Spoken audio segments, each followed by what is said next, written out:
Hello, boys and girls, and welcome to Movie Goodness, where we examine life through cinema here on the KB Radio Network. I am your host, Kevin Reed, and today we're going sports talk.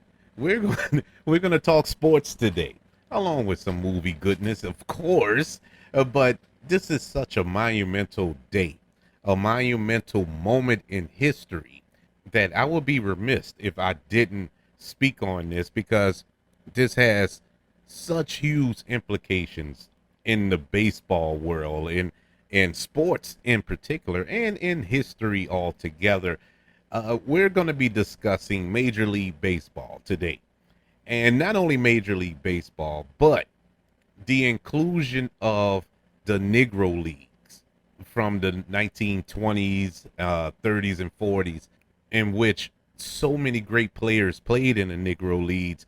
I know straight off the head, Jackie Robinson. Everybody knows who Jackie Robinson is. He got his start in the Negro Leagues and became the first black player to play in the major leagues. But so many great players other than Jackie Robinson played in the Negro Leagues. And now, as of Wednesday, May the 29th, all of the stats that accumulated during those years that this was an actual league are now a part of Major League Baseball. And a lot of changes have been made to the statistics. And baseball is a very statistic heavy sport. They go on statistics, those numbers, your batting average, how many hits you get, how home runs, base runs, all that plays a part in baseball, and that's part of the joy of baseball. And now those numbers are also put together with them, and there's been some changes at the top. They weren't just included in their Kevin Reed is the 150th member in the batting average or whatever. No, we're talking number ones, and we're in major categories, and we're going to run through them. We're going to run through not all of them, of course, but some of them. And these are major changes that Major League Baseball historical statistics have been changed. And I know, let's just put it out there right now. I know there's a large contingent of people who are hot as fish grease right now. Why? Because blacks are have rewritten history, if you will. And so we're going to touch in on all of that. But first, let's break down the Negro Leagues. I know that the Negro Leagues now are being recognized a lot more by national, or should I say, the MLB, and rightfully so. That's awesome. That's great, and it's long overdue. But there's still a lot of people who don't know anything about the Negro Leagues. And I was taught about the Negro Leagues when I was a little baby child. My dad told me about them. He told me about Satchel Paige. He told me about Josh Gibson. So when all these names pop up, I like, oh, I know who that is. It's nothing new to me, but I know it's new to a lot of people. But the Negro Leagues were the United States Professional Baseball League, comprised of teams of African Americans or blacks. The term may be used broadly to include professional black teams across the league, and it may be used narrowly for the seven related successful leagues beginning in 1920 that are sometimes termed Negro Major Leagues. In the late 19th century, the baseball color line developed in professional baseball, excluding African Americans from major league play, of course, and not just in baseball, but that's in all sports around that time. Not just sports, should I say. Why stop there? Everywhere. And it still is in some places. But the first league, the National Colored Baseball League, was organized strictly as a minor league, but failed in 1887 after only 2 weeks due to low attendance at the games. After several decades of mostly independent play by a variety of teams, in 1920, the first Negro National League was formed, and ultimately 7 major leagues existed at various times over the next 30 years. After integration, the quality of the Negro League slowly deteriorated, and the Negro American League of 1951 is generally considered the last major league season. The last professional club, the Indianapolis Clowns, organized as a kind of a hilarious sideshow rather than a competitive team. It was kind of like what should I say, the Harlem Globetrotters of baseball. They actually made a movie about that. It starred, I think, Billy D. Williams and Richard Pryor. I forgot the name of it. I almost reviewed it, but I couldn't find it nowhere to watch it, so I couldn't review it. We're gonna review another film, but anywho's, that lasted from the mid 1960s to the 80s, believe it or not. In December of 2020, Major League Baseball announced that based on recent decades of historical research, it was added to the 6 historical Major League designations it made in 1969. It classified the 7 major Negro Leagues as additional major leagues, thus recognizing statistics and approximately 3,400 players who played in those leagues from 1920 to 1948. As of May the 29th, 2024, a day that will live in infamy, Major League Baseball embraced the Negro Leagues and now recognize this league in the record books, resulting in new look leaderboards fronted in several prominent places by Hall of Famers Josh Gibson, and an overdue acceptance of many other black stars from that era. With the assistance of stem heads, retro sheets, and Elias Sports Bureau, which is the official statistician of the MLB, and an independent Negro League statistical review committee, all the numbers, well, not all, but most of the numbers from that era have been incorporated in the new historical records. But that effort is not over. As I said before, not all the numbers have been accumulated yet, as of yet. In fact, researchers estimate that the 1920 to 1948 Negro Leagues records are about 75% complete, and further updates could come in the future. If more valuable information comes to light via box scores of such, more changes will be made. It's also important to note that is nothing new about historical records shifting over time. In fact, baseball history has always been a living, breathing thing. It's very fluid with the numbers. Some statistician has discount, but they go back and check it again. They were off by a few here and there. It's always changing. And so this is nothing new, but like I said, to a number of people, this is blasphemy. So so with that in mind, let's take a closer look at some of those changes on those leaderboards and how significant it is. Because unlike the MLB, the Negro League seasons were shorter. Players logged many fewer official games than their counterparts. And so they didn't get the opportunity to pile up these impressive numbers in hits and home runs or strikeouts. And so for example, take the legendary slugger Josh Gibson, whose Hall of Fame plaque mentions a total of almost 800 home runs.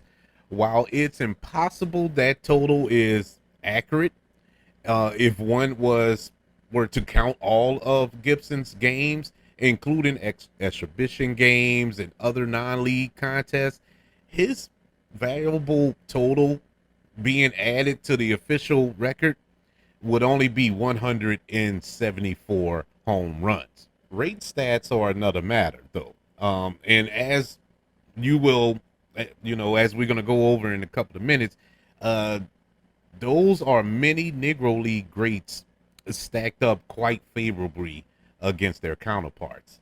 Let's start with batting average, career batting average. Now, there's one player who is particularly going to come up a lot. You're going to hear his name mentioned a lot, and I've already mentioned it already, and that is none other than Josh Gibson. But while he is already one of the most famous players who spent his entire career in the Negro Leagues, these updated leaderboards drive home the point that he was far more than just a legendary slugger. Case in point, Josh Gibson was a 372 average in the official stats, is now the all-time MLB batting champion. That distinction has long belonged to the great Ty Cobb, who batted a 367 from 1905 to 1928. Noted, different sources may present different data. Now, MLB official numbers take into account specific qualifying stats and follows the lead of the Ellis Sports Bureau. Now, there are other statistical companies and, places that actually, crunch the numbers. They may come up with different numbers. But as far as MLB is concerned, Josh Gibson is the all-time batting champion. And he played his entire career in the Negro Leagues. While it's fair to say that comparing Josh Gibson to Ty Cobb is not an exact apples to apples exercise, the same could be said comparing Ty Cobb to Ted Williams or Roy Carew or Tony Gwynn or Luis Alvarez. Now, each player throughout the game's long and windy history is in part a product of his time and of his place. It's similar to the Jordan LeBron argument in baseball, not baseball, basketball, where people compare who's the GOAT. I'm a Jordan guy. I grew up with Jordan. So I uh, I'm a huge fan of Michael Jordan, and I always felt he's the GOAT. Now, there's people in a generation prior to me who probably feel Oscar Robertson is the GOAT, or feel that Magic Johnson is the GOAT, or Dr. J is the GOAT. It depends on when you was born and who you grew up watching. And same thing now. This younger generation grew up watching LeBron James, and they feel LeBron James is the GOAT. I firmly disagree, but hey, it's all subjective. Before we move on, it's also worth noting that while Gibson and Cobb are 1 and 2 respectively in career batting average, Negro League players actually make up half of the top 10 in batting average. Coming in third is Oscar Charleston with a batting average of 363. Judd Wilson is fifth with a batting average of 350. Turkey Turkey Turkey Stearns is sixth with a batting average of 348, and Buck Leonard is eighth with a batting average of 345. Now stand shoulder to shoulder with the likes of Roger Hornsby, Truss Speaker, and Ted Williams, just to name a few. That is pretty awesome that after crunching these numbers that black players make up half of the top 10. That is amazing. That is awesome. And man, I'm telling you, it's emotional for me as a black man to witness this, man, because I grew up and didn't see this. Yeah, you had black players. You still have black players playing baseball when I was younger into now.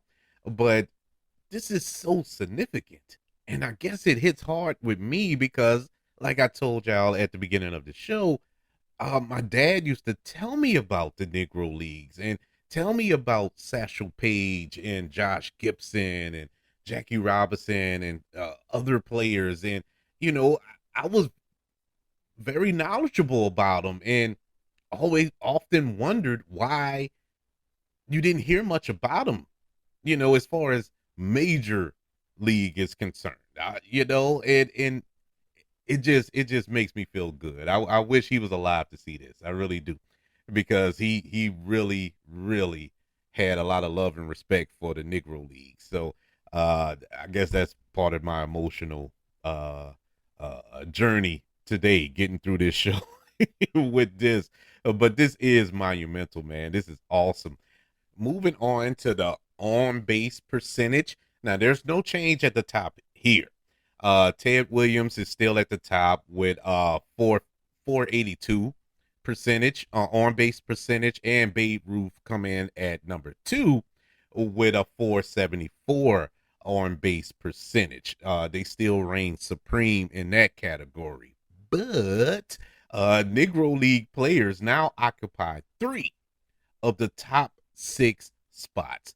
Yes, that name again, Josh Gibson. He comes in 3rd with a percentage of 459. Coming in at 5th is Leonard with an average of 452. And Charleston, he comes in at 449. Wilson, 434, also moves into the 10th place. So these yeah, you got some major changes at the top, man. That is crazy. For some context, considering that the expansion era since 1961, the only player to finish his career with an on base percentage of at least 420 and 3,000 plus place appearances has been Barry Bonds with 444 average or percentage, I should say. The Yankees' Juan Soto is currently flirting with that threshold, although he has many seasons to go. Slugging percentage. Not only has nobody surpassed Babe Ruth's record of 690% since Babe Ruth's career ended in 1935, nobody has challenged it. Ted Williams, 634, is the closest, and Barry Bonds, 607, is the only qualifier in recent decades to even reach the 600 mark. Now, Babe Ruth is number 2 on the slugging percentage list. That again comes thanks to Josh Gibson. It's possible that Gibson could have made a run at Babe Ruth's 714 home runs if given the opportunity, but what he certainly did do is slug a whopping 718 slugger percentage in the official tally. That is amazing. That is amazing, man. Moving on to season batting, the batting average. In 1894, a man named Hugh Duffy batted 440 for the Boston franchise, which eventually became the Atlanta Braves, and the entire NL, the National League, which then included the Cleveland Spiders and the Louisville Cardinals, batted 309. He outbatted 2 franchises by himself. Duffy's record, while not necessarily a widely celebrated achievement over the years, would stand for well over a century. Over 100 years, that record has stood. Now, though we know that in 1943, just 2 years before the Old Timers Committee put Duffy in the Hall of Fame, Gibson hit an astonishing 466. That's 116 for 249 for the Negro National League homesteaders grades. While Gibson is the new single season batting champ, He isn't the only one to move ahead of Duffy. He's not the only one. The same is true for Charles Smith, who is little known today, even in the context of Negro League players, in part because he died at the age of 30 in 1932. But just a few years earlier, in 1929, Smith batted 451, 551, and 870 for the American National League New York Lincoln Giants, putting himself at the top four on the new National League single season list in all three categories. Single season pitching. Um, in 1948, Satchel Paige made his AL debut 2 days past his 42nd birthday for the St. Louis Browns. Despite his advanced age, including one final appearance at the age of 59 years old in 1965, Satchel Paige produced a 3.29 ERA over six AL seasons and 476 innings. One could only speculate as to what the magnificent right-hander would have done on the stage at the peak of his career.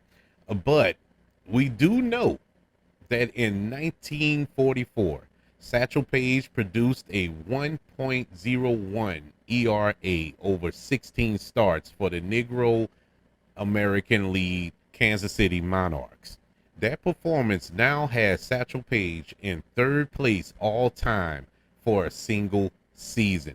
Hall of Famer Tim Keefe, with an average of 0.86 for the 1880 Detroit Trojans of the NL, is the all-time leader, while Dutch Leonard, with an average of 0.96 for the 1914 Red Sox, owns the modern era record. And that's just a few of the statistics. We'll be here till Christmas reading off all these baseball statistics. But those are just some shining examples of how significant of players those players in the Negro Leagues were, and how I think my dad, and I'll never forget it because it has stuck with me all this time for almost 40 years since he told me these stories, that if given the chance, he always said Satchel Paige would have been the greatest pitcher ever if he had, went straight to the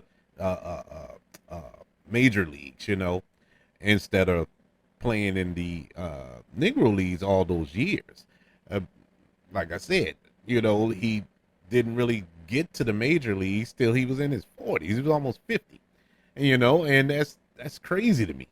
And that's great. And he still was a beast. Josh Gibson was a beast. And those are just the major names out of that league. There are so many more that were outstanding. And that's not to take away from Babe Ruth. That's not to take away from Ty Cobb and Ted Williams and all of the, Lou Garrett. All of those great baseball players in the annals of history in that league. But also to include these great players who played, maybe not at the same time in the same era, but close enough, close enough to be recognized as those gentlemen were recognized for their achievements. And so, hey, better late than never, I guess. That it's about time. This is long overdue. I am so happy that this took place. And, I'm not a big baseball guy like I used to be. I used to watch baseball all the time. Not so much now. Uh, baseball now gets boring. I watch the World Series.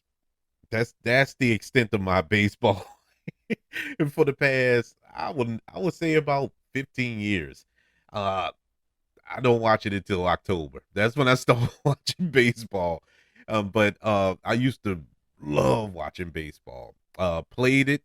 I played it until I got hit in the face with a baseball one time. Playing playing at school, and that was it for me. That's it. Enough's enough.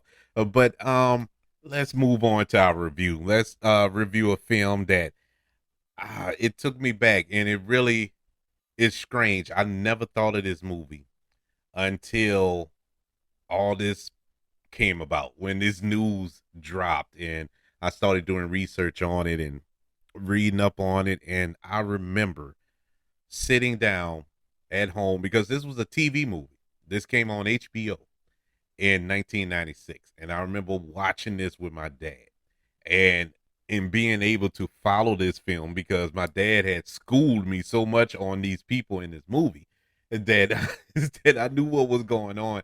And I was completely uh invested in this film, and had no business. But this movie popped in my head, and I haven't seen it since then. I haven't seen it since the 90s.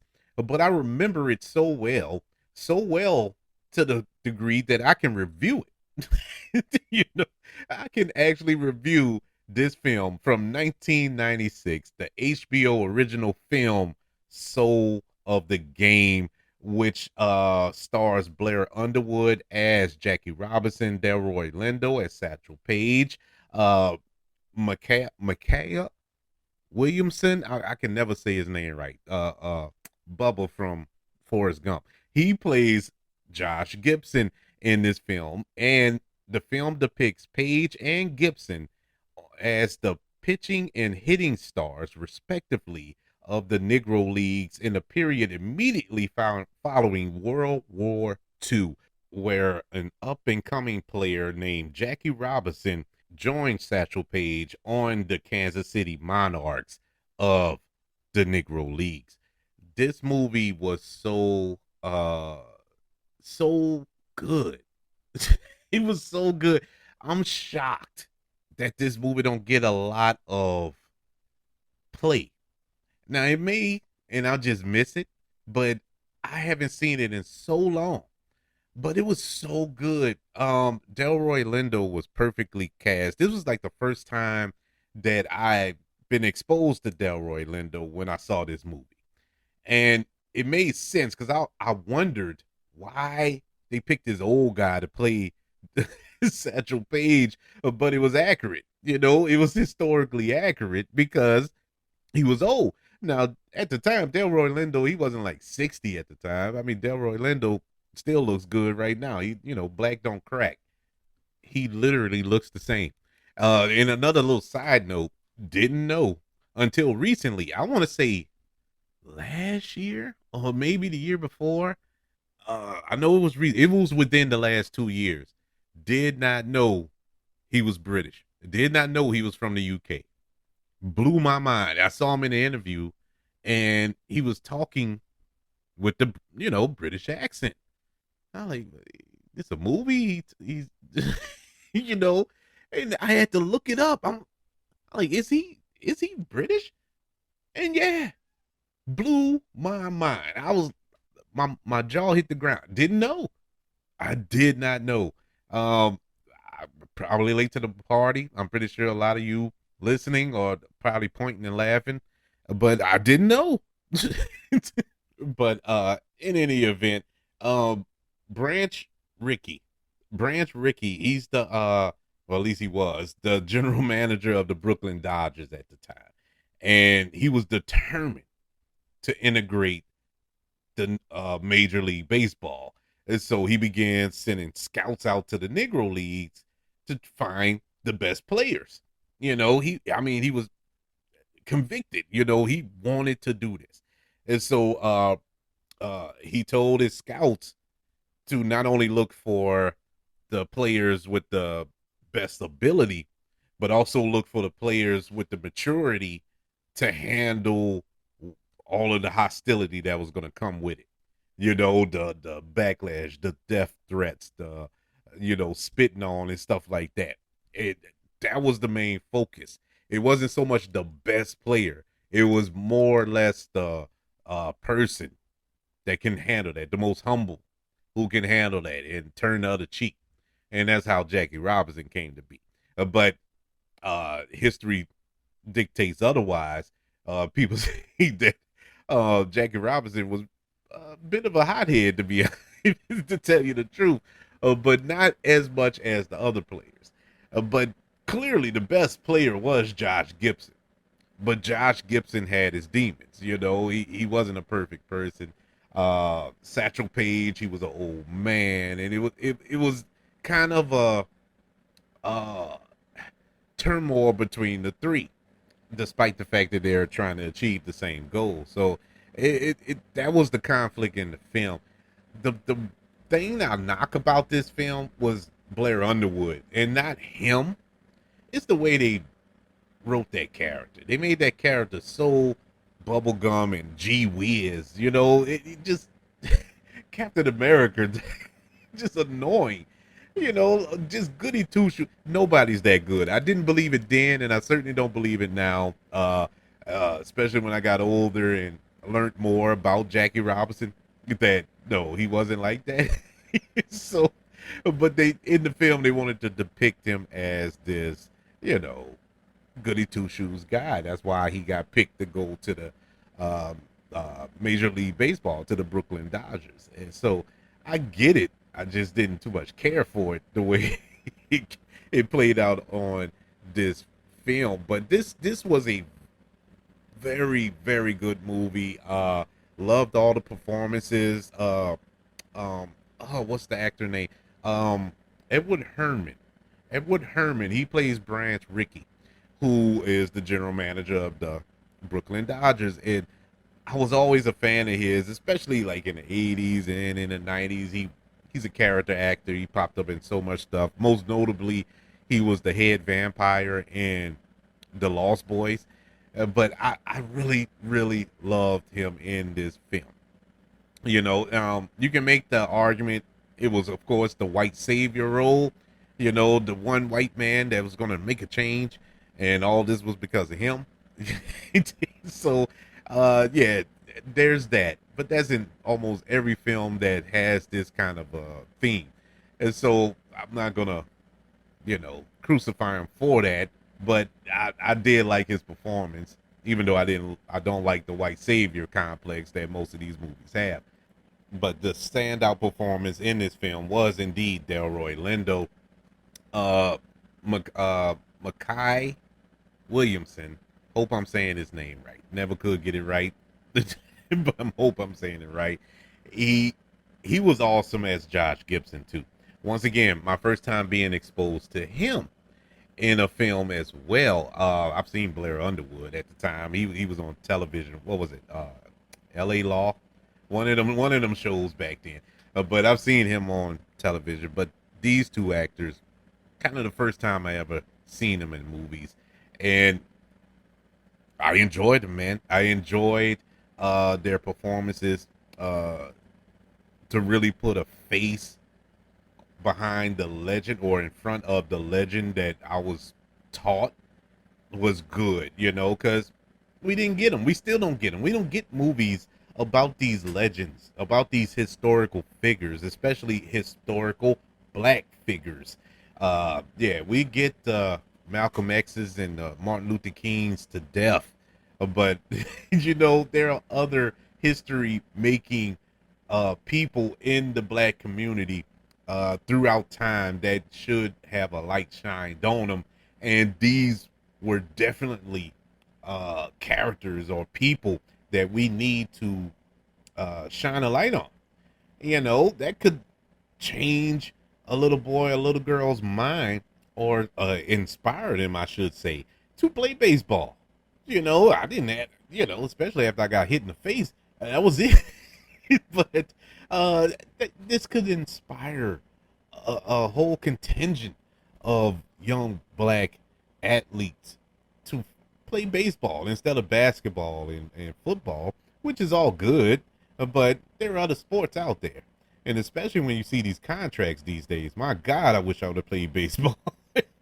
But that's neither here or there. This was a really good film, especially for a TV movie. But this was around the era where HBO were making these straight to HBO movies, these original films, and they were knocking them out the park.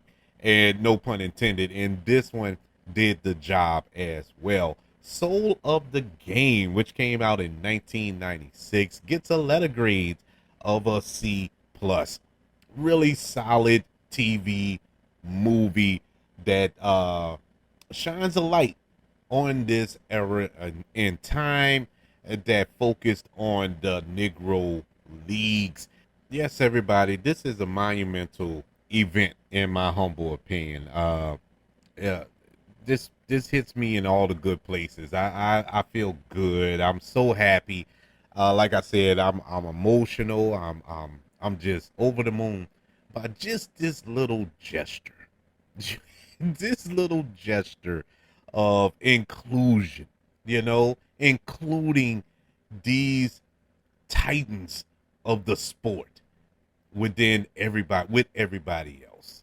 And I can't do nothing. It's not even about being on top of the leaderboard. That was just an icing on the cake. But just to be included, but to even show that they were so good at what they did. People that we consider the greatest baseball players of all time are looking up at them when it comes to the leaderboards. It's amazing, man. It gives me chills. I got goosebumps on both of my arms right now just thinking about that. That is awesome. But I would like to know, what do you think about this? Do you feel this is long overdue, or do you think they should have left well enough alone? Um, I would love to know. Hey, be honest. I would love to know, but I would like to know why you feel they should have left it alone. don't pity pat around it. Be real with yourself and to me, if you don't mind.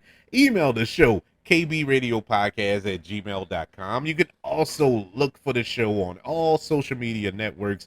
Just search for the KB Radio Network, as well as YouTube. Subscribe to the KB Radio Network channel and like this video if you don't mind. Don't forget about the 5 stars and sharing this show on all of your social media platforms. If you're listening on Apple Podcasts, Spotify, iHeartRadio, wherever you are currently listening to movie goodness here on the KB Radio Network. Everybody, thank you for joining me as we dove in to Major League Baseball's inclusion of the Negro League stats in the history books.